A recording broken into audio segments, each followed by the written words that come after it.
Kalau kamu pikir film Korea cuma soal cinta manis dan drama keluarga, kamu salah besar. Karena di balik visual sinematik dan wajah-wajah rupawan, tersembunyi kisah-kisah paling gelap yang bisa kamu bayangkan.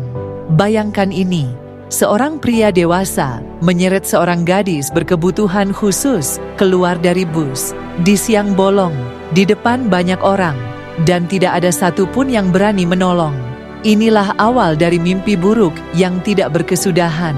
Gadis itu hilang, tidak ada kabar, tidak ada laporan, tidak ada yang peduli. Tapi ia tidak sendirian di dunia ini. Dia punya seorang kakak, Damei, seorang wanita dingin, mantan bodyguard yang tidak akan berhenti sampai adiknya ditemukan. 난 진짜 몰라. 아무것도 몰라. Dan yang tidak diketahui para pelaku, Damei bukan wanita biasa. Dia adalah mimpi buruk bagi siapapun yang berani menyentuh keluarganya.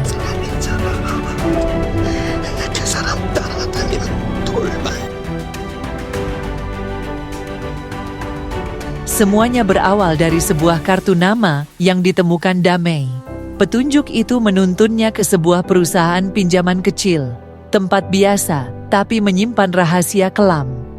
Dari mulut anak buahnya, Damei mendapat alamat rumah sang bos, tanpa ragu, dan langsung menyerang.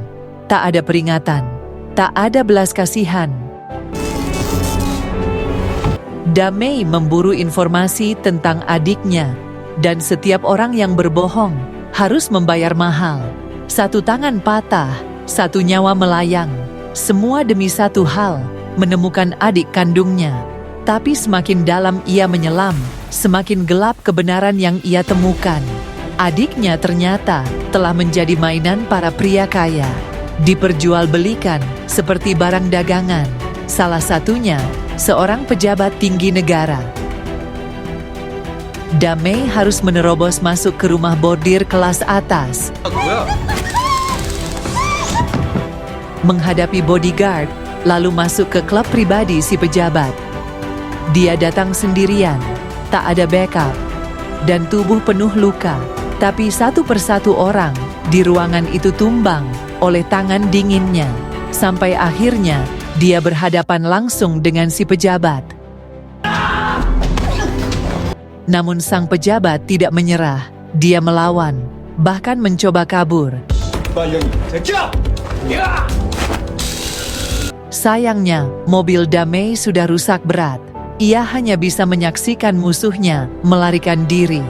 Tapi keajaiban kecil datang dari tempat yang tak disangka. Sang sopir pribadi si pejabat, yang selama ini hanya diam, ternyata sudah muak. Dia mencuri nomor telepon Damei dari adiknya dan memberikan lokasi terakhir sang adik disekap. Sayangnya, pesan itu disadap, dan sebelum bisa kabur, sang sopir dibunuh oleh majikannya sendiri. Malam itu, Damei datang ke lokasi terakhir. Dia sudah kehabisan peluru, tubuhnya penuh luka, tapi tekadnya lebih tajam dari pisau. Satu persatu penjaga disingkirkan, dan akhirnya ia menemukan adiknya, lemah, ketakutan, tapi masih hidup. Namun ketika mereka hampir kabur, si pejabat muncul dari belakang, membawa pisau, dan darah kembali tertumpah. Ini bukan lagi soal hukum, ini soal harga diri, cinta, dan dendam. Karena saat dunia memilih diam, hanya keberanian yang bisa membawa perubahan.